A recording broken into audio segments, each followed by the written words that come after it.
Solamente para, perdón, para agregar, mucho gusto, buenos días. Yo sí he tenido un caso de una evangélica hipertensa, anémica. Vamos a empezar la charla de hoy. Buenos días, mi nombre es Rodrigo Arana, yo soy fellow de retina de la Fundación Oftalmológica de Santander y el día de hoy vamos a hablar un poco sobre perlas en el diagnóstico y manejo del desprendimiento exudativo de retina.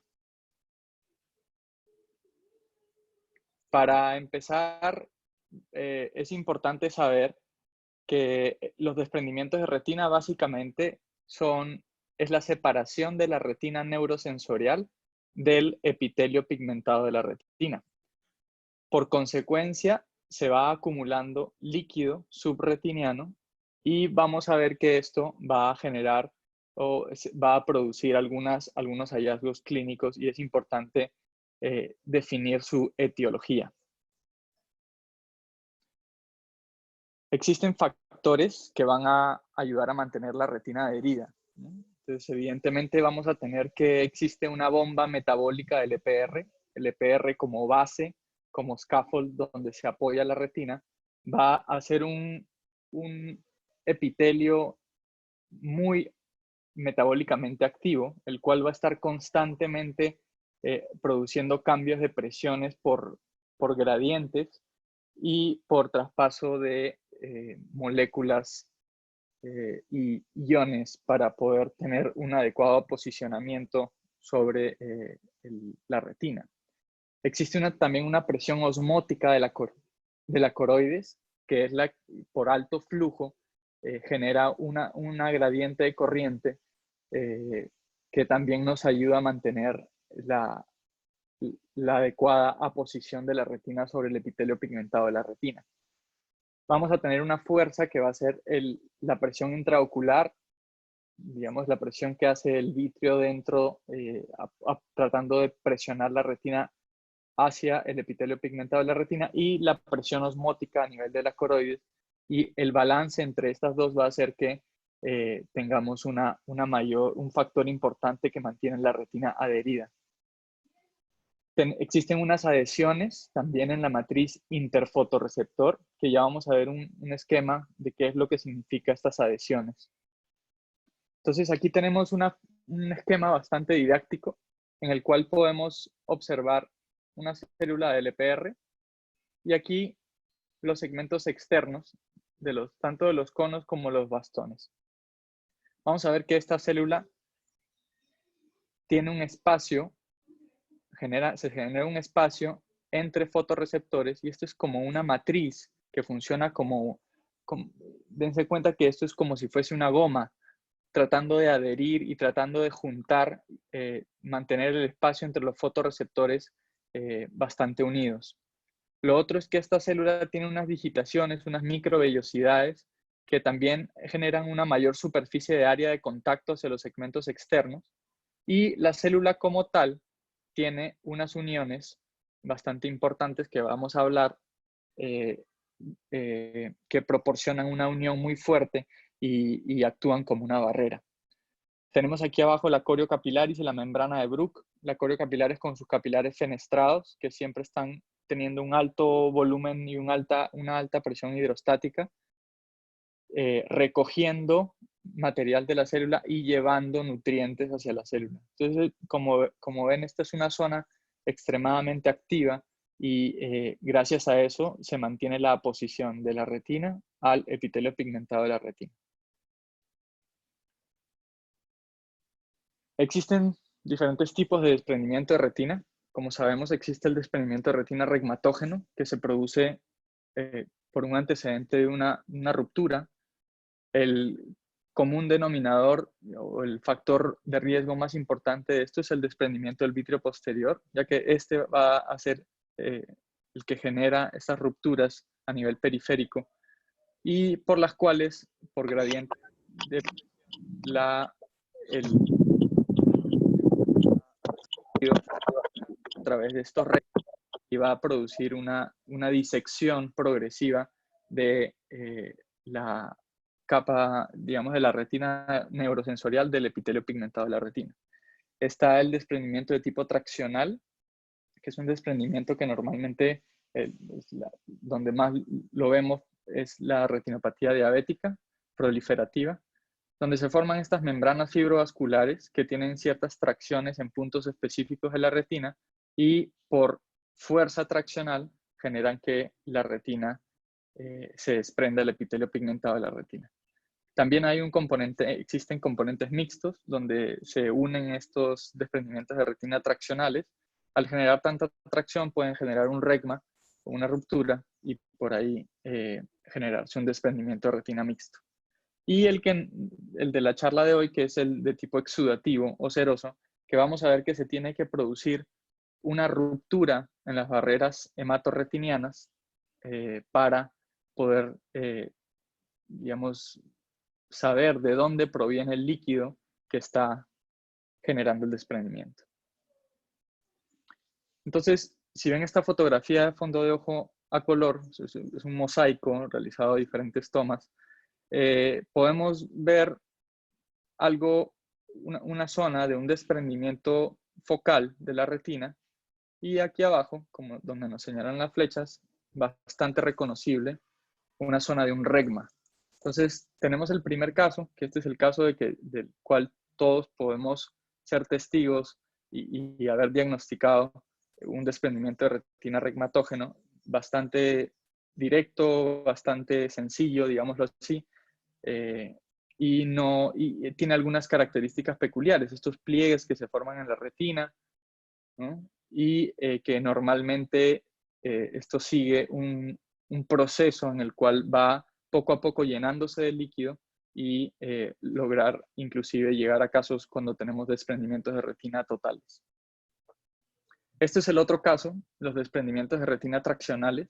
Vemos cómo estas membranas fibrovasculares que se depositan, que están por encima de la retina, usan al vitrio como un andamiaje para poder proliferar. Y a su vez empiezan a jalar y traccionar la retina y por fuerza vectorial la logran desprender de las uniones que tiene con el epitelio pigmentado. Pero este otro caso, donde encontramos un desprendimiento de retina que no encontramos ningún factor predisponente, ninguna lesión predisponente, no encontramos tracciones. Este es el que nos pone a pensar. Y este es el que nos pone a ver al retinólogo del fondo de ojo, a pedir una valoración por oncología a veces, por el infectólogo en algunos casos, inclusive en algunos casos los pediatras también están involucrados en esto, y los uveólogos también dando una opinión en los casos asociados a uveitis. Entonces, este es el que hay que tener clara la identificación. Tenemos que saber muy bien y muy claramente de qué patología se puede estar tratando para poder darle un adecuado diagnóstico y tratamiento. Me parece importante empezar hablando un poco sobre las barreras hematorretinianas, ya que esta es la zona o digamos, la principal alteración que tienen en común los desprendimientos de retina exudativos. Voy a mostrarles un video. Este es un video de la barrera hematocerebral, perdón. Entonces, para que más o menos nos dé una idea general, es un video muy interesante. Entonces, lo paso ahí. Vamos a tener aquí, este es, digamos, las neuronas, el tejido cerebral, están los vasos sanguíneos y los vasos, aquí están cada una de estas es una célula endotelial con uniones bastante fuertes. Por dentro está pasando toda la cantidad de nutrientes, glóbulos rojos y todo lo que necesita la célula. Y por difusión, algunas moléculas son las que pasan. Aquí mostrando las uniones estrechas o tight junctions. Luego los pericitos, que es otra capa más que envuelve a los vasos sanguíneos. Y una membrana basal. Estas tres cosas importantes son gran parte de lo que le confiere la barrera. Y estos son unos procesos, digamos, como podocitos, que son extensiones de los astrocitos, y vamos a ver que en la retina las células de Müller también son las que confieren un grado importante de estructura y manejo. ¿Qué pasa? En algunas patologías se rompen las uniones del endotelio, empieza a degradarse los pericitos, empiezan a salir las moléculas que no deberían salir y empiezan a hacer una neurodegeneración importante a nivel del cerebro. Vamos a ver que esto es muy parecido y funciona muy parecido a nivel retiniano. Entonces, la barrera hematorretiniana tiene dos capas, ¿sí? La barrera hematorretiniana interna y la barrera hematorretiniana externa. En la barrera hematorretiniana interna, como ya habíamos visto, podemos, lo más importante, la que mantiene la barrera hematorretiniana interna, son las uniones estrechas, también conocidas como tight junctions o sonula occludens, entre célula endotelial y célula endotelial. Este va a ser el principal actor y fundamental actor en mantener la barrera hematorretiniana. Una vez que se pierden estas uniones estrechas, se pierde la barrera hematorretiniana interna. Hablo de interna y externa porque ya van a ver que son en la zona, las que están dependientes de la circulación, digamos, de la arteria central de la retina, y la externa es dependiente de la circulación de la coroides. Entonces, esta es la interna. Habíamos visto que los pericitos, la lámina basal y los procesos pediculados de las células de Müller y astrocitos también le confieren un grado de importancia y mayor estabilidad a esta barrera hematorretiniana. Se habla que las células de Müller y los astrocitos son los encargados, al unirse a los pericitos y a la membrana basal y rodear los vasos, son los que tratan de llevar los nutrientes directamente hacia las conexiones intersinápticas entre neuronas y tener una regulación, comunicarse con el vaso de esta manera para poder tener un adecuado paso de nutrientes. Entonces, aquí lo que les mostraba, tenemos las capas de la retina, las diferentes capas de la retina internas. A nivel de la retina interna vamos a tener los dos plexos, el plexo superficial y el plexo profundo. Algunos hablan de un plexo intermedio, pero para efectos prácticos vamos a dejarlo como plexo superficial y plexo profundo. En estos plexos vamos a ver que la barrera hematorretiniana interna se va a componer de las uniones estrechas o tight junctions entre célula endotelial y célula endotelial. Vamos a tener el lumen capilar, los pericitos rodeando a estos vasos sanguíneos y las células de Müller y algunos astrocitos también ayudando a mantener esta barrera hematorretiniana interna. Aquí, en la zona externa, en el epitelio pigmentado de la retina, vamos a tener la otra barrera hematorretiniana, que se conoce como la barrera hematorretiniana externa. Y básicamente los actores aquí van a ser las células del EPR con sus uniones estrechas a nivel apical de la célula. Estas uniones son las principales actoras en mantener la barrera hematorretiniana externa. Entonces, estas uniones estrechas están también conocidas como tight junctions o sonula occludens, y también se unen algunos diferentes tipos de moléculas conocidas también como uniones adherens, que vamos a ver en una imagen. Entonces, para verlo un poco más esquemático, tenemos aquí los fotorreceptores, los segmentos internos, los segmentos externos. Aquí las microvellosidades de las células del EPR, una célula unida a otra célula. Y aquí, en esta zona importante, en la zona apical de la célula, vamos a tener las uniones estrechas o tight junctions que nos van a permitir mantener esta barrera hematorretiniana. Aquí vamos a tener en la parte inferior la coroides con los capilares fenestrados, los que siempre van a estar en íntimo contacto con la membrana de Bruch, y el paso de iones y de nutrientes de la circulación coroidea hacia el epitelio pigmentado de la retina, y también de, digamos, de detritus o procesos celulares del mismo epitelio pigmentado de la retina hacia la coroides.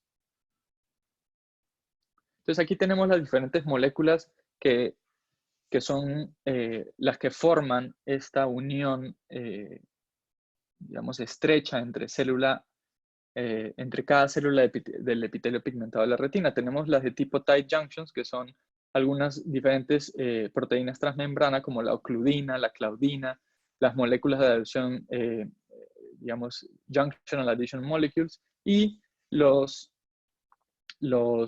uniones adherens, que su principal actor es la caderina, ¿sí? Todas unidas a filamentos de actina intracelulares que confieren una propiedad, digamos, una fuerza importante para mantener estas uniones bastante fuertes, ¿no? Entonces, pasando ya un poco a la inspección clínica y a las características clínicas de los desprendimientos de retina exudativos.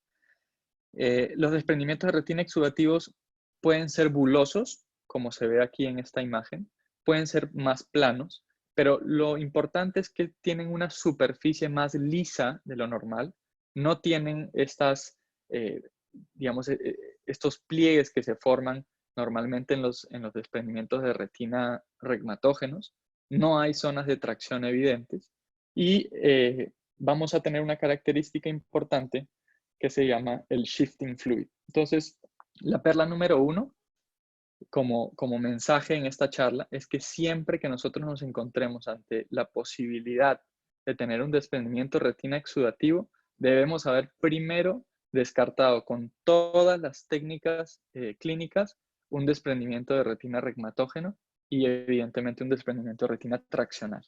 Entonces, ¿qué significa esto? Que el examen clínico y el examen de fondo de ojo dilatado tiene que ser muy exhaustivo, porque definitivamente la conducta va a cambiar muchísimo entre un desprendimiento de retina regmatógeno y un desprendimiento de retina tipo exudativo.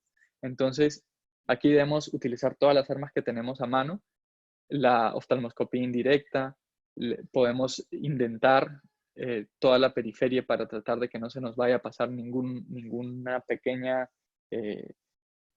pequeño desgarro ni agujero. Y podemos, dicen que este shifting fluid o movimiento del líquido conforme uno va posicionando por gravedad la cabeza, vamos a ver que algunos lo muestran como característico de los desprendimientos de retina exudativos. Entonces, ¿qué significa el shifting fluid? Entonces, básicamente, imagínense que estamos examinando a un paciente, un ojo derecho, aquí está el área temporal, tenemos el líquido subretiniano. Entonces, lo que vamos a pedirle al paciente es que gire completamente la cabeza hacia el lado izquierdo, ¿sí? Gire el mentón y toda la cabeza hacia el lado izquierdo. Y vamos a hacer una inspección con, evidentemente, la oftalmoscopía indirecta para observar si este líquido que veíamos, ya sea buloso o más plano, al mover la cabeza tiende a girar hacia el lado que estoy, digamos, poniendo o llevando la cabeza del paciente. Entonces, este es el lado temporal, evidentemente va a haber menos líquido aquí y se va a ver un acúmulo de líquido, un acúmulo de desprendimiento en la zona nasal. Lo mismo vamos a hacer hacia el lado derecho, digámoslo así, hacia el lado temporal, y a veces, como en estos casos no está desprendida la hialoides posterior, el vítreo posterior, a veces hay que darle un tiempo prudente, como unos 30 segundos, 40 segundos, para poder evidenciar bien si es que existe o no esta maniobra del shifting fluid.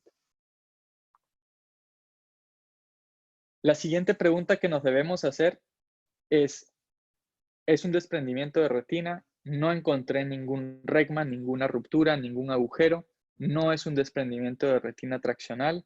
Hice la maniobra de shifting fluid y me dio positivo. Entonces, la siguiente pregunta que nos debemos hacer es ¿de dónde salió este líquido subretiniano? Entonces, esta es una lista, una pequeña de la gran lista de causas y de posibles causas de desprendimientos de retina exudativos.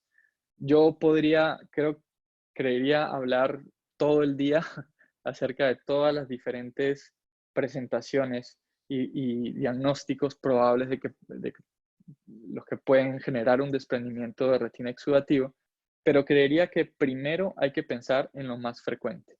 Y en lo más frecuente, a nivel inflamatorio, está la escleritis, las escleritis posteriores o las escleritis en general, el Bosco-Yanai-Jarada, la sarcoidosis, en las infecciosas la tuberculosis y la sífilis. Evidentemente hay muchas más, pero estas son las principales que se presentan con desprendimiento de retina exudativo. A nivel vascular, la enfermedad de Coats, hipertensiones arteriales malignas, toxemias del embarazo, como lo comentaba el doctor Galvis y el doctor Arana al principio de la charla, las neoplasias, como el melanoma uveal primario, el tumor intraocular primario más frecuente, el linfoma vitreoretiniano, que es el segundo tumor intraocular más frecuente, las metástasis coroideas y el retinoblastoma siendo el tumor intraocular más frecuente en los niños. Drogas que también pueden causar desprendimientos de retina exudativos y algunas causas idiopáticas o mecánicas como la coroidopatía central serosa, la hipotonía, los desprendimientos coroideos o el último de descarte, el síndrome de efusión uveal. Entonces la segunda perla es el workup. ¿Qué debemos hacer? ¿Qué le debemos pedir? ¿Qué debemos hacer con un paciente sospechoso de desprendimiento de retina exudativo? Creo que no me voy a cansar de decir que uno tiene que volverse a asegurar de que no hay ninguna ruptura, ¿no? Revisar muy bien al paciente y pedir los laboratorios dependiendo con la sintomatología o los hallazgos clínicos que lleve al paciente. Generalmente, o hay mucha patología asociada a uveitis y desprendimiento de retina exudativo, entonces un paciente con uveitis o panuveitis o uveitis anterior o posterior, pedir los exámenes asociados que pueden ser para descarte de tuberculosis, la radiografía de tórax, el PPD, como para confirmar algo positivo del PPD, un cuantiferón, la sífilis, pedir BRL, FTABS, sarcoidosis, enzima convertidora de angiotensina, una tomografía de tórax. En las escleritis, las causas más frecuentes de escleritis son las enfermedades autoinmunes, artritis reumatoidea, lupus, entonces pedir los factores reumatoideos, los anti-RO, anti-LA, las granulomatosis con polangiitis, espondilortropatías que también pueden cursar o generar escleritis. Entonces, todas estas, ir dirigiendo la investigación en los pacientes que tengan uveitis y desprendimiento de retina exudativo hacia este tipo de exámenes que podemos realizar. La longitud axial. Me parece importante recalcar este tema porque tenemos tanto para definir, para tomar una ecografía, nos va a poder proporcionar una imagen muy clara si es que el paciente tiene o no una inflamación de la coroides, una escleritis. Y lo otro que podemos lograr con la longitud axial es que si identificamos un paciente con una noftalmos, podemos estar hablando de un síndrome de efusión uveal asociado. Y el BScan, la ecografía nos sirve mucho para investigar también tumores ocultos, ¿no? Y pedir los laboratorios. Si estamos pensando en tumor, pedir los laboratorios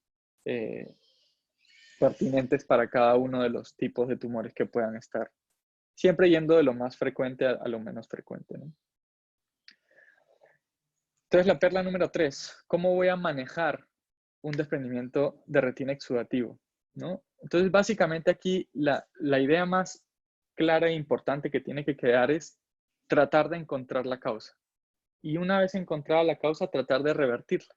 Porque como les hablé, esto es un tema de alteración en las barreras hematorretinianas. Entonces, si identificamos por qué se ha alterado la barrera hematorretiniana, podemos encontrar una causa, ya sea una enfermedad sistémica, tumores o alguna otra patología y poder entender la fisiopatología y así dar un tratamiento certero.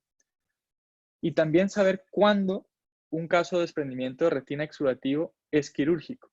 Cuándo pensar en cirugía, ya sea cirugía diagnóstica, cirugía terapéutica en algunos casos, pero saber muy bien y tener muy claro que cuándo está indicado o cuándo se puede beneficiar el paciente de una cirugía.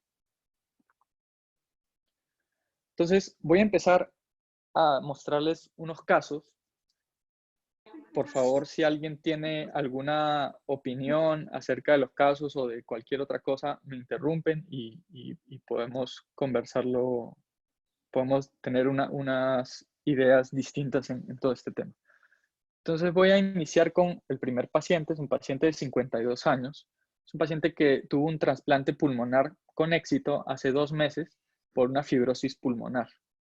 Hace 3 semanas nos refiere que tiene visión borrosa por el ojo izquierdo. No tiene antecedentes oftalmológicos de importancia. Y en cuanto a los medicamentos que toma diariamente, tacrolimus y prednisona oral 80 miligramos día. Entonces, aquí tenemos los exámenes que se le hicieron al paciente. Entonces, tenemos una angiografía fluoresceínica en la parte superior izquierda, donde podemos observar un área, está en fases intermedias a tardías, y ya podemos observar una hiperfluorescencia a nivel parafoveal superior, con cierto grado de fuga, de escape de medio de contraste, y también asociado a una zona superonasal a la fobia, que nos indica también que podría haber una zona de fuga a este nivel. Entonces, en etapas tempranas de un verde indocianina, de un examen de verde indocianina, podemos también observar un escape del medio de contraste, casi que puntiforme a este nivel parafoveal superior, que también nos habla de una zona de fuga a nivel de la coroides. Aquí en el OCT, en el B-scan, aparentemente es un OCT spectral domain. Podemos observar, número 1, la coroides bastante engrosada, 2, líquido subretiniano, y algunas alteraciones a nivel extrafoveal que podrían corresponder a estas zonas un poco más hiperfluorescentes, como en parche que se ven aquí a nivel inferior de la mácula. Entonces, corroboraron con un OCT angiografía, por lo menos una toma del ONFAS del OCT angio, donde a nivel de la coriocapilaris no se ven estructuras de membranas neovasculares. ¿Alguien se anima a dar el diagnóstico? Yo creo que está bastante claro.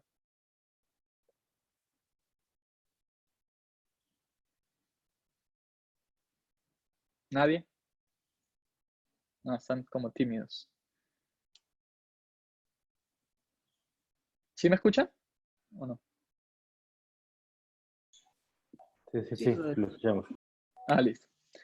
Entonces, este sería una coroidiopatía central serosa, digamos, de presentación clásica, en un paciente que está tomando 80 miligramos al día de prednisona por un antecedente de un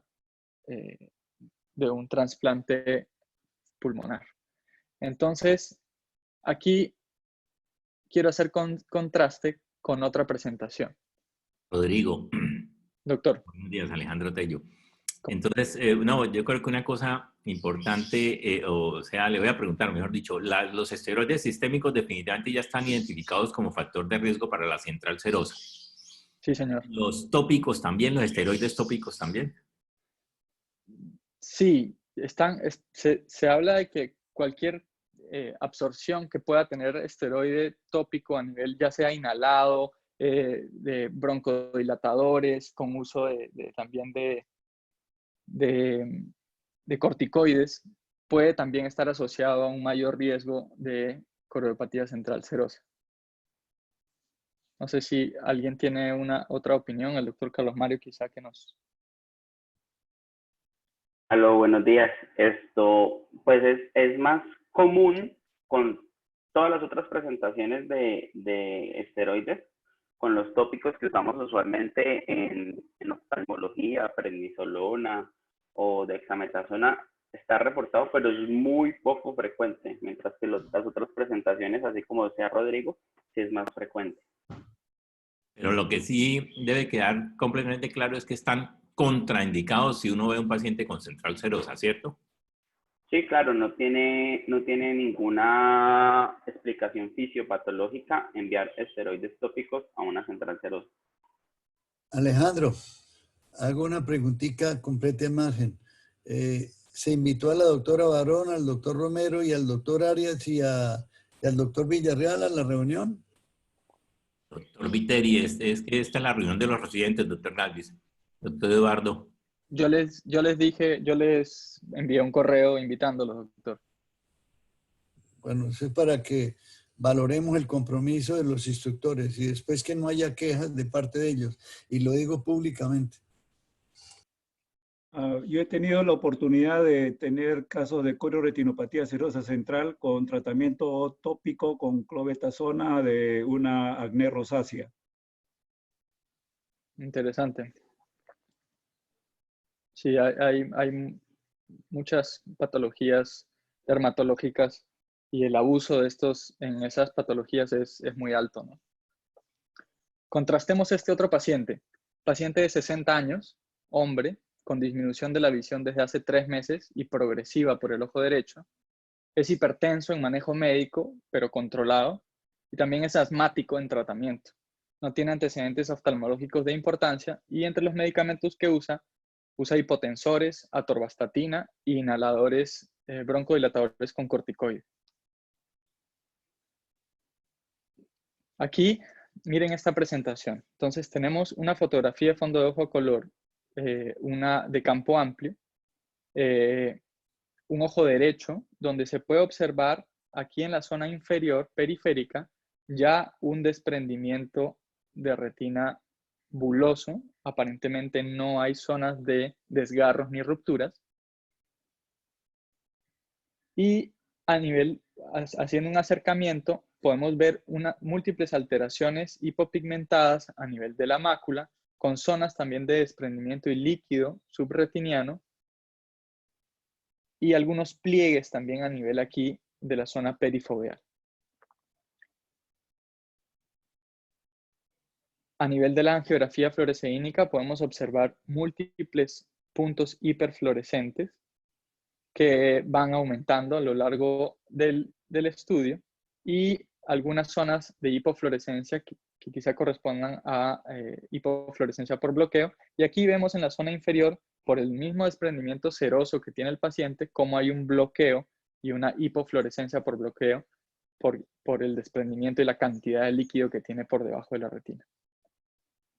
Aquí una autofluorescencia donde se logra observar unas áreas hipofluorescentes bastante claras y bastante marcadas, con zonas que quizá correspondan a zonas atróficas ya del EPR, y algunas zonas hiperfluorescentes que podrían corresponder a zonas donde está, digamos, hay actividad o hay fuga de líquido subretiniano. ¿La zona oscura es de no perfusión? Aquí no hablamos de perfusión, doctor. Aquí en la angiografía fluoresceínica podemos hablar que más que no perfusión es por bloqueo, doctor. Es un fenómeno por bloqueo. Porque hay un desprendimiento de retina, entonces no se llega a divisar el contraste que está llegando a la zona de la retina. Y aquí tenemos una imagen de un OCT donde podemos observar un engrosamiento también a nivel de la coroides, un engrosamiento a nivel de las capas internas de la retina, algunas zonas de desprendimientos focales del EPR asociados y líquido subretiniano, ¿no? Bastante extenso a nivel de la zona central o la zona macular. Y vemos que también hay depósitos de fibrina, ¿no? Por debajo, en la zona, en el espacio subretiniano, lo cual nos lleva a preguntarnos de qué se trata este caso. ¿Alguien tiene una opinión? También la retina está llena de pliegues, ¿cierto? Sí, doctor, está plegada. La retina está plegada, se nota claramente aquí. Un gran pliegue aquí a nivel foveal. Pero no por membrana. No, señor. Aquí vemos la hialoides, la zona de la hialoides posterior que aún está adherida, es una adhesión extensa, pero sin generar una tracción. No es por una membrana epirretiniana. El cuadro principalmente es de una enfermedad coroidea que está influyendo a la retina, ¿no? Toda la exudación es a partir de lesiones coroideas y hay desprendimientos del epitelio pigmentario y la paquicoroides. Ese es el cuadro que está causando el desprendimiento exudativo y los pliegues son simplemente por el desprendimiento y el edema que está viendo en la retina. De acuerdo. Entonces, este es un tipo de presentación, una variante de presentación de la coroidopatía central serosa que es de tipo bulosa. Entonces, tenemos esto en el contexto. No es una presentación clásica de una coroidopatía central serosa, pero podemos ver que podemos hacer desprendimientos serosos sudativos de tipo buloso en casos de coroidopatía central serosa. Pero muy atípico, ¿no? Muy atípico, sí, pero uno pensaría en otra cosa rara ahí, un Bokko Yanagi o algo de eso. ¿No se parece? Sí, se parece en la presentación, pero acordémonos que el Bokko Yanagi Harada, como también lo puede ser la coroidopatía central serosa, es de presentación bilateral también. Entonces, se parece, inclusive en algunos casos se confunde, y lo peor que puede pasar en este caso es que se confundan porque sabemos que el tratamiento para el Bokko Yanagi Harada, son esteroides, y lo que empeora definitivamente esta condición de coroidopatía central serosa son los esteroides, ¿no? Buenos Ahí días, ¿cómo preguntan en están? el chat, Rodrigo, preguntan por la fibrina. Sí, entonces la fibrina básicamente se va a acumular en el espacio subretiniano por un proceso inflamatorio. Entonces ya pueden ser los mismos fotorreceptores que se van degradando y van acumulando esta fibrina a nivel del espacio subretiniano y podemos observar estas zonas, digamos, de acúmulos de detritus celulares o acúmulos de generación de los fotorreceptores. Carlos, hola Carlos, ¿cómo estás? ¿Ibas a hacer una pregunta? Sí, justamente, buenos días con todos. Quería comentar acerca de tu caso, se ve bastante interesante, pero yo empezaría primero siempre mostrar las fotos del otro ojo, porque a veces tenemos actividades de una lesión, ¿sí? Que, por ejemplo, aquí solo muestras el ojo derecho, ¿no? Y en el ojo izquierdo siempre también hay que hacerle este tipo de pruebas, porque a veces puede haber lesiones inactivas, antiguas, que pueden estar pasándose en el examen clínico con una manera muy sutil. Entonces, podríamos, la central serosa, en este caso, tendría que haber descartado varios tipos de patologías previamente, ¿no? O sea, un Bokko Yanagi siempre está presente la opción de que sea el diagnóstico con este tipo de lesiones, ¿no? En la autofluorescencia que ves en el ojo, en ese ojo, en la siguiente diapositiva, la autofluorescencia del ojo izquierdo muestra muchos, esas son áreas de afección, doctor Galvis, las áreas que se ven negras. Cuando el disco se ve negro es una autofluorescencia y las áreas que se ven negras son áreas de afección del epitelio pigmentario. Entonces estas podrían ser desprendimientos antiguos, repetitivos, y eso es lo que genera cuando no se llega a reabsorber por completo la fibrina en el espacio entre el epitelio pigmentario y la retina. De acuerdo. Gracias.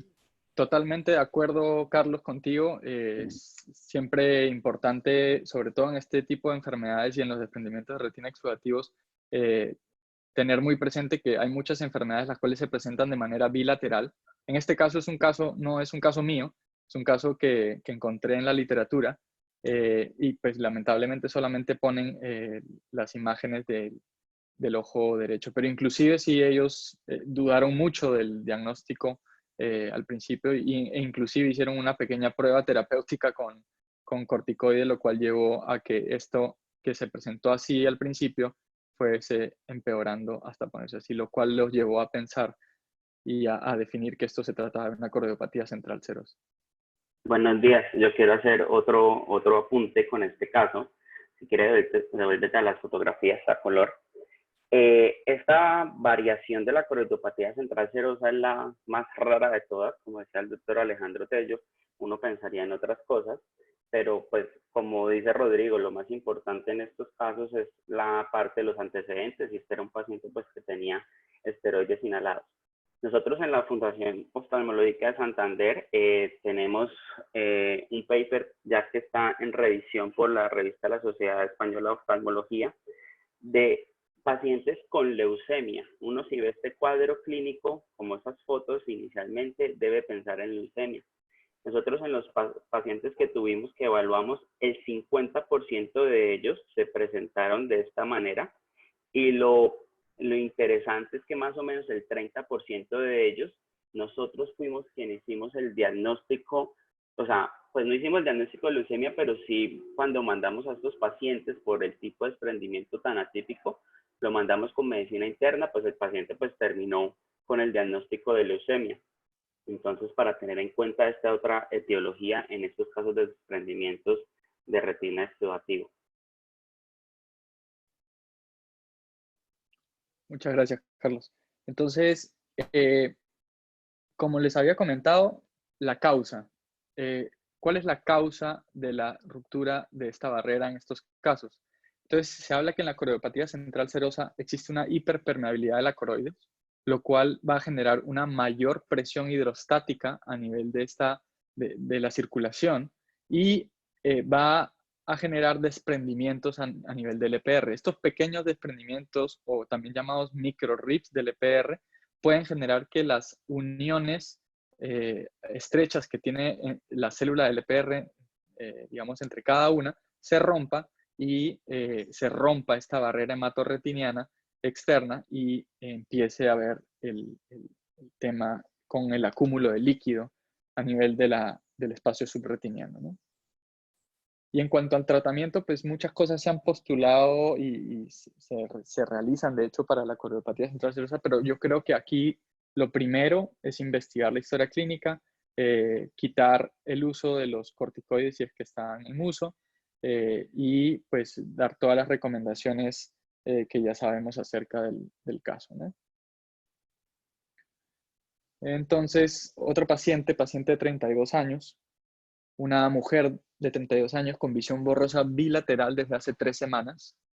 Fue vista en otra institución y se le indicó indometacina por alta sospecha de escleritis, digamos, como para tratar de controlar un proceso inflamatorio que se creyó que provenía de la esclera.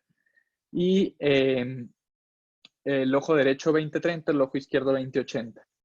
Se encontró en el examen del segmento anterior células en cámara anterior, una cruz, y células en el vitrio, una cruz en ambos ojos. Entonces estábamos frente a un cuadro de una panuveitis bilateral en una mujer de 32 años. Miren las imágenes. Aquí tenemos una fotografía de fondo bajo color en ojo derecho, donde podemos observar una tortuosidad vascular marcada, algo de borramiento del disco, ¿sí?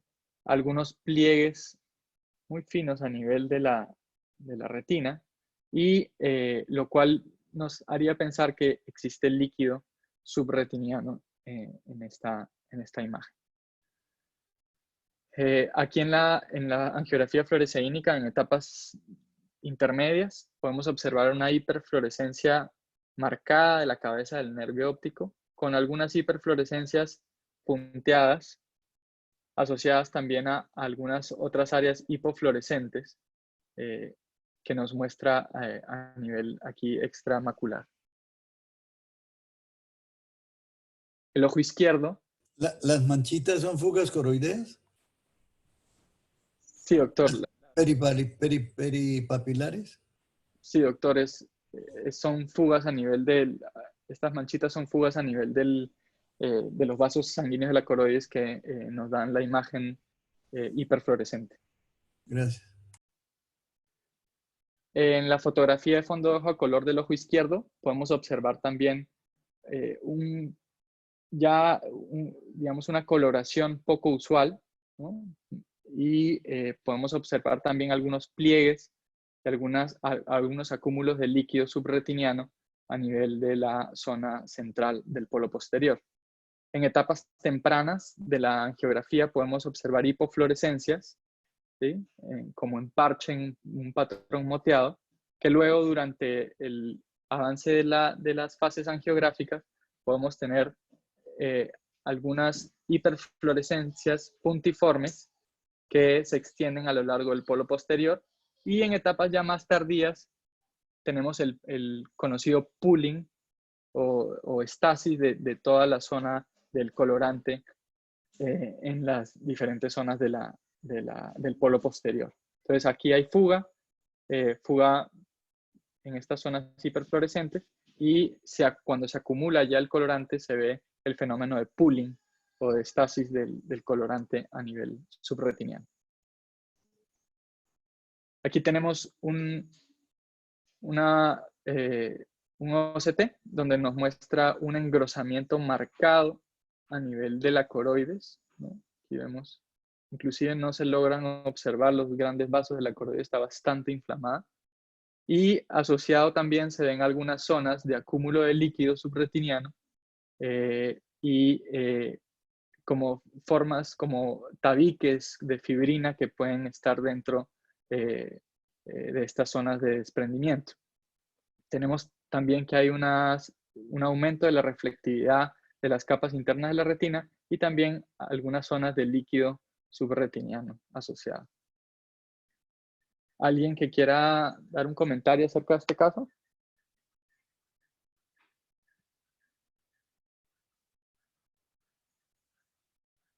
Rodrigo, a ver, coméntanos alguna característica sistémica del paciente. Audición, algún problema dermatológico. Tuvo cefalea intensa por 3 días previos a la consulta. Correcto. ¿Oía bien? ¿Escuchaba bien? Sí, pero se quejaba de tinnitus. ¿Y alguna alteración en la coloración del cabello, de las pestañas? No, en este momento no. Correcto. En base a que no hay dolor de ojo, que es el cuadro clínico más frecuente de una escleritis, podríamos un poco como descartar este primer diagnóstico, y este más bien es un cuadro inflamatorio severo de coroides, y que más diría un cuadro bilateral de un Bokoi Yanagi Arada en inicio, ¿no? Sí, de acuerdo.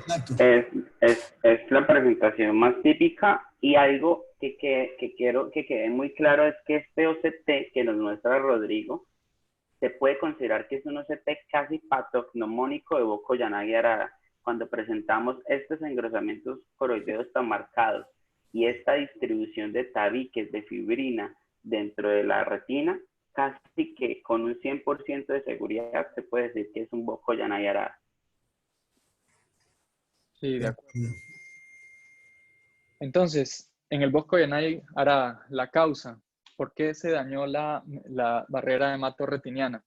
Existe una inflamación muy severa, una coroiditis extensa, difusa, muy severa, y la inflamación va a aumentar la permeabilidad vascular de la coroides, lo cual aumenta la presión hidrostática, se daña la barrera hematorretiniana, se acumula líquido y fibrina inflamatoria en el espacio subretiniano, y ¡Melissa! El tratamiento en estos casos pues es altas dosis de corticoides hasta tener un control, y en algunos casos, y más últimamente, se están usando algunos biológicos como el adalimumab para estos casos. Vamos a presentar otro caso, un paciente de 68 años, una mujer con mioesopsias desde hace unas semanas, no hay antecedentes médicos de importancia, agudeza visual 20/20 y un segmento anterior relativamente bastante sano. Bueno, entonces, la fotografía superior izquierda podemos observar una lesión hiperpigmentada que ocupa toda la zona de la arcada vascular superotemporal. Aparentemente es una lesión sobrelevada por la deflexión que hacen aquí la arteria, y vemos que en su interior presenta un pigmento que podría ser considerado como el pigmento naranja. A nivel de la ecografía, la ecografía modo B, podemos observar una lesión sobrelevada a nivel del polo posterior con un silencio ecográfico posterior y lamentablemente no tenemos el modo A para ver la reflectividad. Aquí tenemos vendría a ser una autofluorescencia con zonas hiperautofluorescentes y mezcladas zonas hipoautofluorescentes en su interior. Y en el OCT podemos observar una gran lesión sobrelevada, coroidea, que empieza a comprimir esta zona del epitelio pigmentado de la retina, genera alteraciones a nivel del epitelio pigmentado de la retina. Vemos que empieza a hacer daño a nivel del epitelio pigmentado de la retina y en los bordes de esta lesión podemos observar líquido subretiniano. ¿Alguien que quiera dar una opinión acerca de este caso? ¿Me puede explicar la toma C que en la angio o es característica del melanoma, eso que da la doble faz o qué es eso? Sí, las zonas hiperautofluorescentes en un fondo hipoautofluorescente son características de los depósitos de lipofuscina o el pigmento naranja asociado a estas lesiones malignas. Entonces, digamos que es un examen de bastante utilidad para definir o para diferenciar un melanoma, ya sea mediano o pequeño de coroides, de un neus coroideo. Entonces, como ya lo dijimos, estamos frente a un melanoma coroideo. Aquí lo importante es que esta presentación, esta patología, también produce desprendimientos de retina exudativos, como lo vemos en esta zona de aquí. Entonces debemos, en estos casos, evidentemente es un caso bastante, digamos, directo como para nosotros establecer el diagnóstico, pero no nos olvidemos que aquí, a nivel del OCT, esta zona, esta unión que se produce entre la coroides, que está evidentemente ocupada por el tumor, empieza a dañar el epitelio pigmentado de la retina y eso genera que se rompa la barrera hematorretiniana y empieza a acumularse líquido. Doctor Rodrigo, y para los que no somos retinólogos, digamos, recordar cuáles son las diferencias fundamentales con un neus. ¿Qué marca la diferencia con un neus coroideo? Ok, entonces tenemos varias cosas que podemos diferenciar, pero básicamente la doctora, los doctores Shields hicieron unas mnemotecnias bastante interesantes. Creo que inclusive va a haber una charla de los residentes de eso, pero básicamente para diferenciarlos está el tamaño, ¿no? El tamaño del tumor, la cercanía al nervio óptico, este pigmento naranja que se ha visto bastante específico para el melanoma, las características ecográficas que tenga este silencio posterior y una baja reflectividad de la lesión, en la autofluorescencia que estas zonas hiperautofluorescentes, el líquido subretiniano, la clínica del paciente, que ya pueden ser fotopsias, mioesopsias. Entonces, todas esas características son importantes y nos diferencian de un neus pequeño o mediano de un melanoma coroideo, ¿no? Ahorita hay el doctor Nicolás Blanco nos va a hablar dentro de poco de una nueva mnemotecnia que sacaron los Shields, que son los papás de la oncología. Entonces, yo, como dijo Rodrigo, dejémoslo para ese día. Listo. Entonces, aquí la causa de la ruptura de la barrera hematorretiniana es que se altera tanto la externa como la interna, y esto va a ser, digamos, dado por el aumento en producción de VEGF por el epitelio pigmentado de la retina, por las células endoteliales de la barrera hematorretiniana interna, producción alta de óxido nítrico y citoquinas proinflamatorias que se han identificado en este tumor. Entonces, todo esto va a dañar las uniones estrechas de las barreras hematorretinianas, tanto externa como interna, y se va a producir esta este problema a nivel de acumulación de líquido y desprendimiento exudativo. Otro caso, un paciente de 59 años, mujer, con visión borrosa desde hace un mes, antecedente sea de mama izquierda. Doctor. Una preguntita, estos tumores que normalmente tienen un alto contenido de sanguíneo porque buscan la nutrición por su metabolismo tan acelerado, ¿se le ha complementado en los casos de tratamiento de melanoma los antiangiogénicos, doctor Carlos Mario y doctor Arán?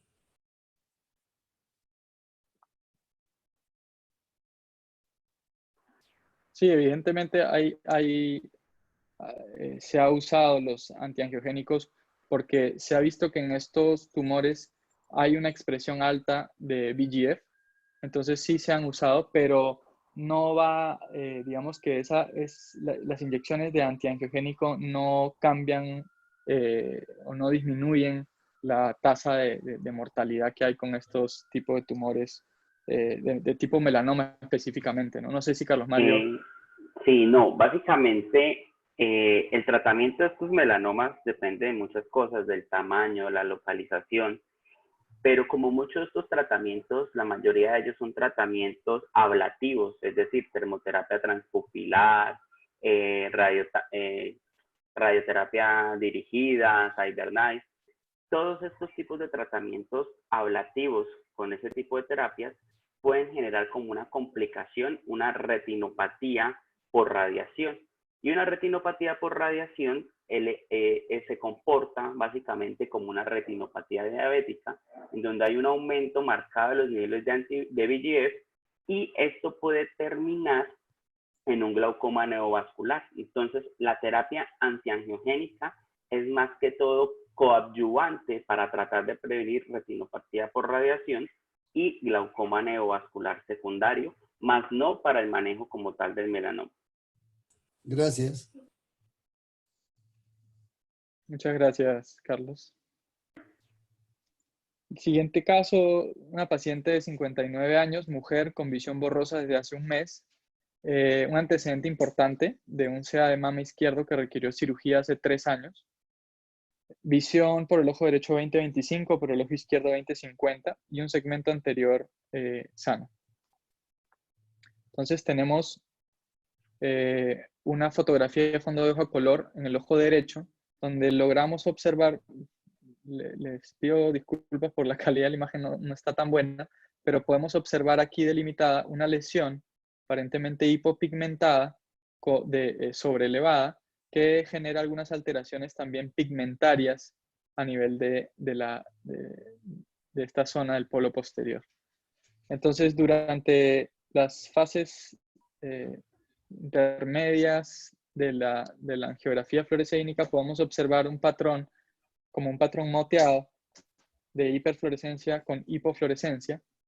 Algunas zonas en estudios ya más tardíos podemos observar algunas zonas más hiperfluorescentes que muestran algo de escape y a niveles ya más tardíos más hiperfluorescencia con un efecto de leakage tardío con algo de pooling también del medio de contraste. En la autofluorescencia podemos observar zonas hipoautofluorescentes en un lecho hiperautofluorescente. En el verde indocianina podemos ver una hipofluorescencia del medio de contraste del verde indocianina a este nivel y algo de leve engrosamiento de los vasos coroideos a este nivel. En etapas más tardías podemos ver cómo hay zonas del borde de la lesión hiperfluorescentes en un fondo todavía hipofluorescente.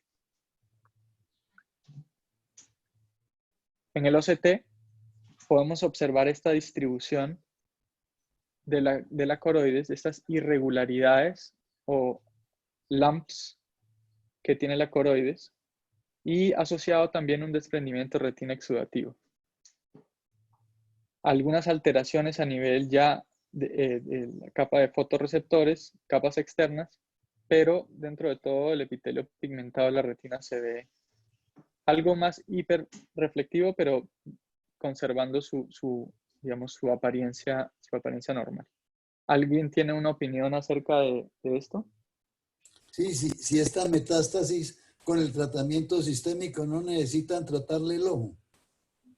De acuerdo. Entonces, esto es una metástasis coroidea. Vamos a ver unas imágenes que nos van a ilustrar un poco para definir estas lesiones coroideas. Como habíamos visto, este es un caso de una metástasis coroidea, la que ya habíamos hablado. Aquí, ¿alguien tiene una opinión acerca de esta imagen B?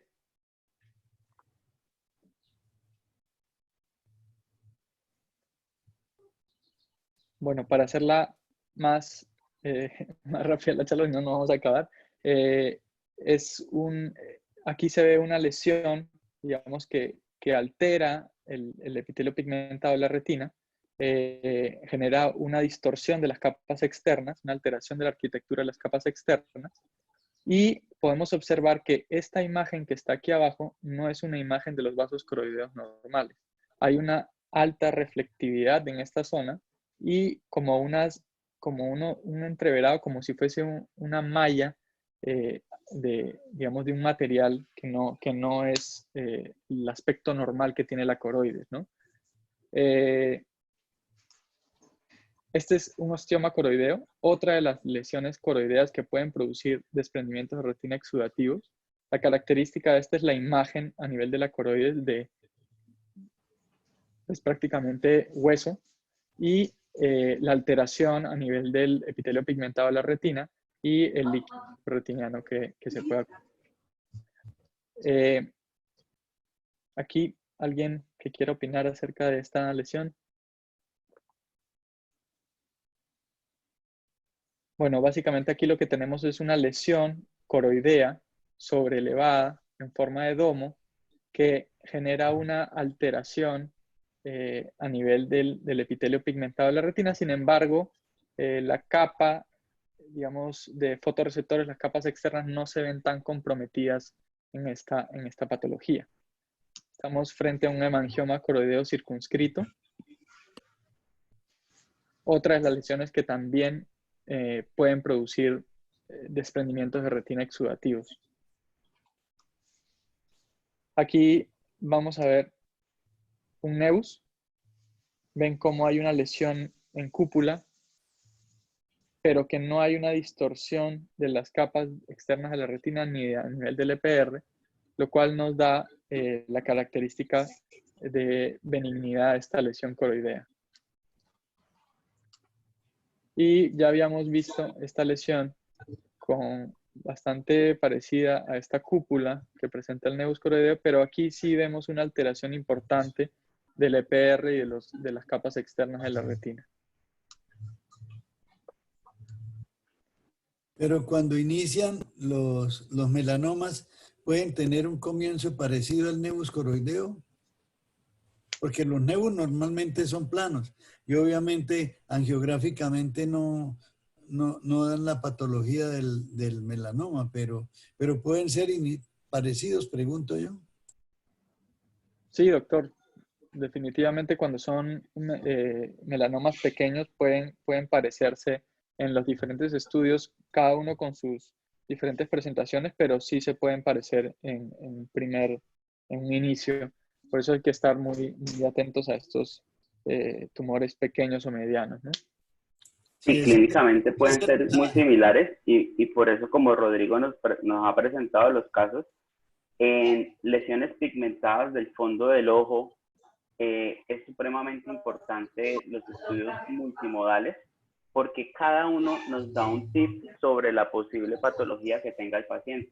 Por eso es la importancia de toda lesión pigmentada, hacerle fotografía a color, autofluorescencia, angiografía, OCT Absorb como el que tenemos en la clínica, OCT angiografía, porque la OCT angiografía ya hay estudios que demuestran que cada una de las alteraciones pueden tener un hallazgo significativo, y pues la ecografía. Entonces es importante este abordaje multimodal porque si estamos diagnosticando un melanoma coroideo, pues puede que estemos salvando la vida del paciente.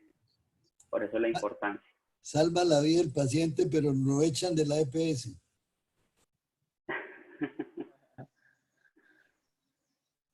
Bueno, otro caso, un paciente de 72 años, hombre con visión borrosa de hace 2 meses por ambos ojos.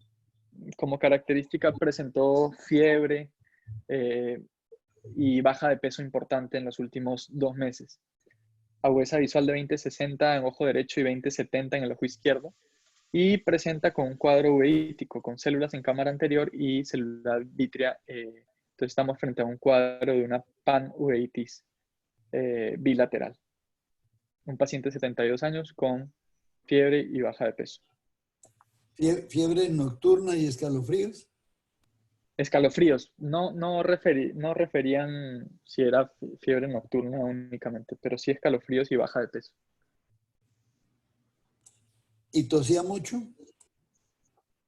No estaba anotado en la historia, doctor, no. Entonces, ¿alguien que quiera dar una opinión acerca de este fondo de ojo? Bueno, lo primero que llama la atención es estas alteraciones a nivel pigmentario, ¿no? Estas alteraciones que se ven como si fuese la piel de un leopardo. Y estas alteraciones, digamos, hipopigmentadas, casi que sobrelevadas, que generan una leve tortuosidad vascular en toda esta zona. Vemos aquí, si confían en mí, aquí hay una zona de depósitos, digamos, de acúmulo de células a nivel del vitrio flotando, y también vemos que aquí hay otras flotando, lo cual nos pone en evidencia un cuadro inflamatorio con alteraciones pigmentarias y desprendimientos de retina exudativos.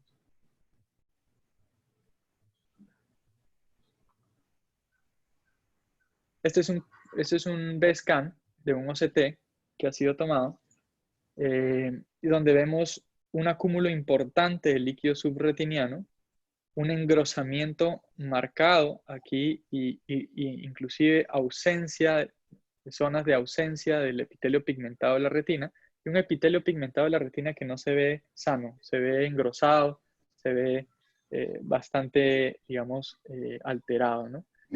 Diferentes acúmulos de líquido subretiniano, aquí hay una cúpula, aquí subfoveal también hay otra cúpula, y algunos depósitos hiperreflectivos en las capas externas de la retina. ¿Alguien de los retinólogos que quiera comentar acerca del diagnóstico de este paciente probable? Carlos Bon. Señor, presente. Bueno, ya por el chat ha salido el diagnóstico. Esto es una característica, un cuadro característico de un linfoma. Y hay también mucha celularidad vítrea, y todos esos acúmulos son justamente acúmulos de células del mismo tumor. Eso es el primer diagnóstico, digamos, a tener en cuenta. Sí, es un diagnóstico. Por edad, también hay que ir pensando primariamente en un linfoma, sí, definitivamente. Carlos Mario, ¿alguna opinión? Claramente esto es un linfoma. El linfoma, la OCT, no es una OCT típica de un linfoma. Pues hay dos tipos de linfomas, ¿no? Está el linfoma vitreoretiniano primario y el linfoma coroideo. Este tiene más pinta de ser un linfoma intrarretiniano vitreoretinal primario, en donde lo que señalan las imágenes es la acumulación de células linfomatosas que se tienden a acumular en el espacio sub-EPR, que es como lo patognomónico de estos casos. Y es muy poco frecuente que estos linfomas tengan un edema macular cistoideo, pero sí pueden llegar a tener un líquido subretiniano, como lo muestra el asterisco. Una pregunta, Rodrigo, Carlos Mario, es que, pues, yo tenía, pues, por supuesto, esos casos deben ser poco comunes, pero digamos, lo que uno lee es que el linfoma se puede confundir, pues, el síndrome de enmascaramiento con las uveitis posteriores, y entonces uno espera como que haya más celularidad, mucha más compromiso vítreo que retiniano o subretiniano, ¿Eso es así o es, mejor dicho, es más común que haya más compromiso vítreo o más que haya compromiso retiniano? Y también el componente sistémico, porque la persona de edad, no sé qué tan frecuente sea en un paciente de 72 años una uveitis, en una persona que va perdiendo peso, que ha tenido febrículas, no sé cómo cuadraría ahí. Si prueba de pronto más joven, diría uno la uveitis, ¿no? Sí, definitivamente Ok. cuando uno ve pacientes con uveitis, hay lo que siempre hay que descartar inicialmente, como dice toda la literatura, son procesos infecciosos o neoplásicos y síndromes de desmascaramiento. Afortunadamente, la gran mayoría de las uveitis, uno por el cuadro clínico y los síntomas asociados, revisión por sistemas, puede llegar a un diagnóstico. Y estos síndromes de desmascaramiento son muy poco frecuentes. Afortunadamente se presentan más que todo en pacientes de edad avanzada. Estos síndromes de enmascaramiento pueden ser tanto neoplásicos como no neoplásicos. Y en estos casos, si tenemos paciente de edad avanzada con síntomas sistémicos, y muchas veces a estos pacientes se les diagnostica uveitis o panuveitis, les dan un ciclo de esteroides. Mientras reciben los esteroides mejora la parte inflamatoria, pero una vez se suspenden, estos vuelven a aparecer. Entonces, muchas veces la cantidad de inflamación depende básicamente si el paciente ha recibido o no ha recibido tratamiento previo, y los hallazgos, pues de acuerdo a en el momento en que se diagnostique, pues va a tener más signos a nivel del vítreo, o si se diagnostica más tardíamente va a tener más signos a nivel intrarretiniano o subretiniano. Entonces es muy variable esta presentación. Pero tengo entendido también que si usted tiene un uveitis y tiene un linfoma y usted le da los corticoides, tanto el uno como el otro mejoran parcialmente, más el uno que el otro. Sí, claro, mejoran parcialmente, pero la uveitis va a mejorar completamente, por así decirlo, pero el linfoma va a recurrir. Entonces, esto es de uno de los tips o una de las perlas para el diagnóstico del linfoma. Y claramente se recomienda, si estos pacientes presentan sospechas de un linfoma, el paso a seguir es una biopsia vítrea. Lo que se recomienda es que este paciente, precisamente 2 semanas antes de realizar la cirugía o la biopsia, no tome medicamentos esteroideos, porque estos medicamentos esteroideos pueden anular a las células neoplásicas, que son las que queremos analizar con la biopsia. Y lo otro importante es que estos pacientes, uno, compromiso bilateral hasta en el 90% de los casos, y dos, puede tener también compromiso del sistema nervioso central, que es lo que le va a llevar a la muerte hasta en el 90% de los casos, si lo que primero que se presentó fue el linfoma vitreoretiniano primario. El doctor Carlos Wong hace un comentario en el chat y dice que a veces el diagnóstico diferencial es difícil en estas patologías inflamatorias o tumorales, y una cosa buena sería hacer una muestra vítrea de interleuquina 6 e interleuquina 10. Doctor Carlos Wong, ¿qué dice? Doctor, ¿cómo está, doctor Galvis? Las cosas son más o menos puntuales en el caso de pacientes adultos mayores, porque una panuveitis bilateral en un adulto mayor, lo que tenemos que pensar primariamente es una neoplasia. Entonces, la idea de diferenciar si realmente es una neoplasia o no, la prueba terapéutica definitivamente nos va a llevar a que la inflamación disminuya, pero hay marcadores que nos pueden llevar al diagnóstico, ¿no? Y si tenemos que pensar en esto, tenemos que ver la patología sistémica. Y fiebre y baja de peso en un paciente adulto mayor, lo primero que hay que pensar es en neoplasia bilateral, y lo más común es el linfoma vitreoretiniano, más que el coroideo, ¿no? Yo agrego que sin tomar en cuenta la edad ni nada de esas cosas, cuando uno ve un cuadro clínico con flotantes vítreos, o sea, las bolas de nieve, que pensaría uno en una uveitis más bien intermedia, que había que buscar que si no hay pars planitis y en coroides se ve que no hay tanta exudación vascular, entonces eso no es un cuadro de tanta inflamación vascular como para que dé tanta reacción en vitrio entonces que más bien descartaría yo un problema uveítico, ¿no? De una panuveitis, y me iría más para un problema tumoral. De acuerdo. Estoy totalmente de acuerdo con todos. De hecho, el primer diagnóstico de este paciente fue pensar en linfoma. Luego, haciendo más inspecciones, buscando tumores ocultos, se encontró un tumor a nivel pancreático.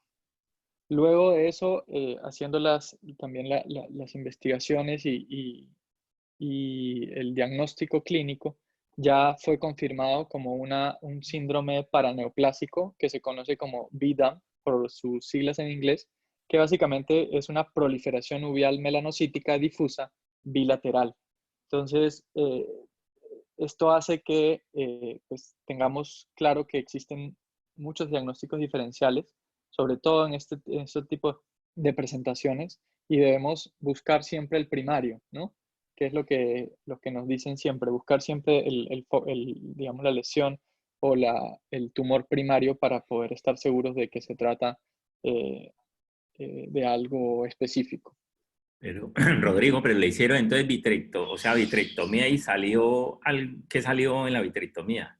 Sí, le hicieron una vitrectomía diagnóstica que no mostraba los marcadores específicos para linfoma, y sí mostraba algunos marcadores específicos de inmunohistoquímica para un tumor primario distinto. Entonces, le encontraron un tumor pancreático, el cual bastante avanzado, ¿no? Ya, un caso muy raro, ¿no? Sí. Y hay que dejar claro que, pues, para el diagnóstico del linfoma vitreoretiniano primario es el más difícil de hacer de todos. Hay, así como el doctor Wong hablaba de los niveles de interleuquina 6, interleuquina 10, hay una gran cantidad de exámenes que se pueden hacer en el vítreo y aún así la tasa de positividad es muy baja. Entonces, muchas veces si la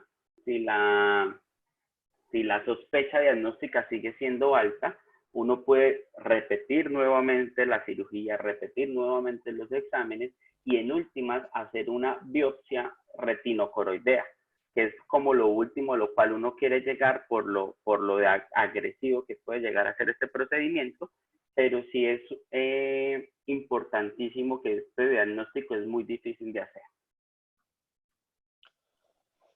Bueno, entonces, llegando al diagnóstico de exclusión, cuando ya hemos descartado todas las opciones y no encontramos una causa del desprendimiento de retina exudativo, siempre está el idiopático, ¿no? El famoso síndrome de fusión uveal. Como perla, ¿por qué lo pongo? Porque este es un diagnóstico de descarte. Muchos piensan en esto primero antes de pensar en todo lo otro, lo cual debería ser al revés. El síndrome de fusión uveal, un diagnóstico de descarte. ¿Cuál es la presentación clásica del síndrome de fusión uveal? Es una presentación bilateral asimétrica, ¿sí? Es muy importante tener claro esto porque aquí vemos una presentación de un desprendimiento seroso con desprendimiento coroideo también, algunas zonas de mayor líquido que involucra, digamos, que llega casi hasta la zona macular. Y algunas otras presentaciones, como este fondo, también con alteraciones pigmentarias, como un fondo de leopardo, bastante extenso en toda la periferia. Estas son, digamos, presentaciones, algunas de las presentaciones que se pueden dar en este síndrome de fusión uveal. Entonces, ¿qué espero encontrar en este síndrome de fusión uveal? Es un cuadro raro, es generalmente bilateral, bastante asimétrico. Se debe dar como un diagnóstico de exclusión cuando ya se ha agotado todas las otras opciones.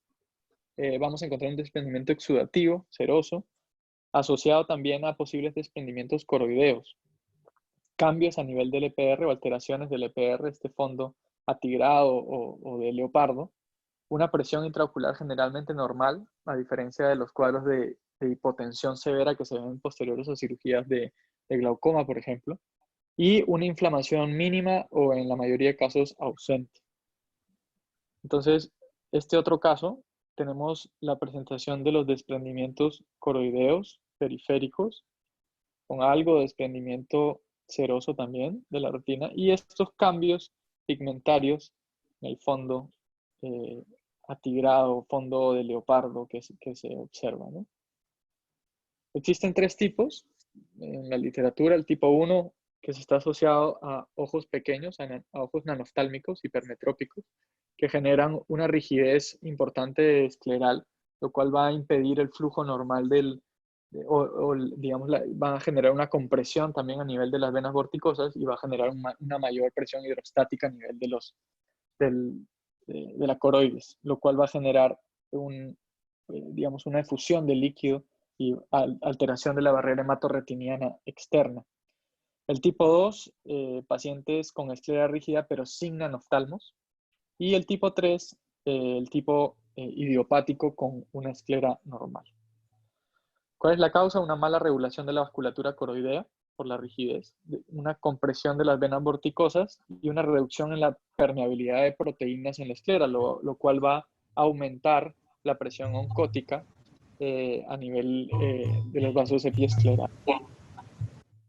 En cuanto al manejo, tenemos un manejo no quirúrgico que usarse esteroides, análogos de prostaglandinas, indometacina, ninguno con una indicación clara, digamos, de mejoría. Y digamos, el manejo quirúrgico de estos pacientes, esto es uno de los casos en los cuales la cirugía sí se ha visto que puede mejorar el síndrome de fusión uveal, que es realizar estas ventanas esclerales, ya sea únicas, solas, o con vitrectomía posterior. Entonces les traje un video.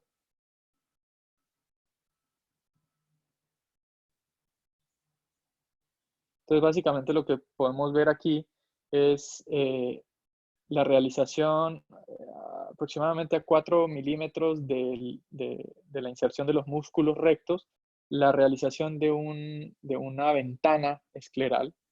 Entonces, lo que tratamos de hacer en este caso es liberar la rigidez de la esclera para tratar de mejorar un poco el flujo y digamos, la presión que se genera en los vasos epiesclerales y en la coroides, ¿no?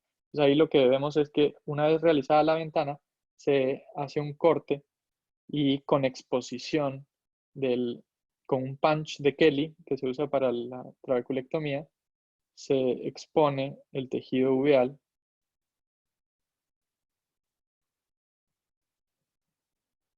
y luego, una vez realizado esto, se corta ese flap de la ventana y se cubre. Hay algunos que lo suturan nuevamente, pero en este caso lo hacen cortando ese flap que queda y lo cubren con conjuntiva. Esto se hace en 4 cuadrantes para liberar la presión la teoría es que libera la presión sobre las venas vorticosas, ¿no? ¿Alguien con experiencia en esta cirugía? Te cuento, Rodrigo, que yo tengo un caso, bueno, realmente yo he hecho 2 de estas, una con ventanas y en una le puse un express. Ajá.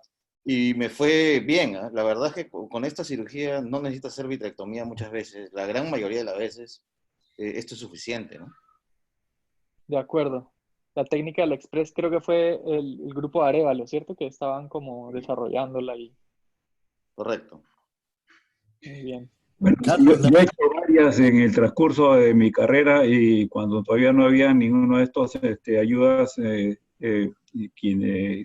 equipos para de drenaje y básicamente son las ventanas esclerales y también hay que quitarle tejido porque muchas veces se cierran y hay que volverlas a hacer en el tiempo. Entonces se recupera el paciente y a veces es permanente o a veces recidiva porque se han cerrado nuevamente las ventanas y hay que revisarlas y hacerlas de nuevo.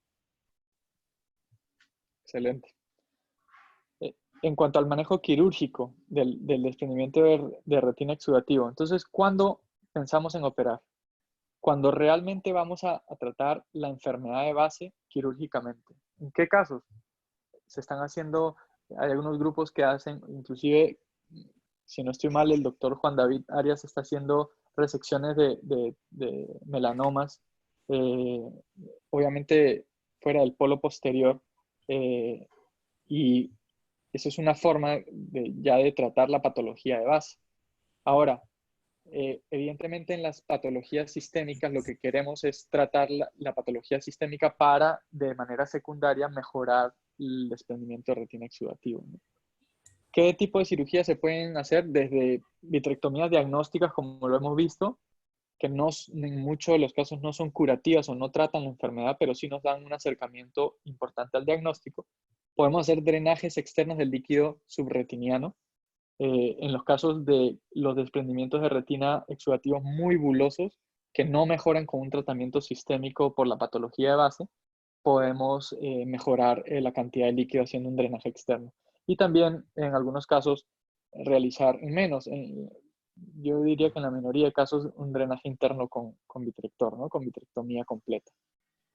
Entonces, les voy a mostrar un video de un niño de 13 meses de edad con santocoria y un desprendimiento de retina exudativo total secundario a una enfermedad de Coates. Entonces, básicamente vemos aquí que el desprendimiento de retina es muy buloso, está prácticamente digamos, pegado ahí a la zona de la cápsula posterior del cristalino. Aquí están poniendo un mantenedor de cámara anterior con unas presiones altas para tratar de mejorar el drenaje, ya que si tenemos presiones más altas, el ojo va a ayudarnos a drenar. Están haciendo una incisión a nivel escleral para el drenaje externo del líquido. Algunos lo hacen así con un bisturí, otros prefieren con una aguja hacer el drenaje por aguja, ¿no? Y vemos cómo luego de esto la retina queda una mejor aposición retiniana y podemos ya observar las lesiones a tratar, ya sea con crioterapia o con láser, que es el tratamiento específico pues, para esta enfermedad, ¿no? Alguien que haya necesitado hacer drenajes externos en casos de desprendimientos de retina muy exudativos, muy bulosos.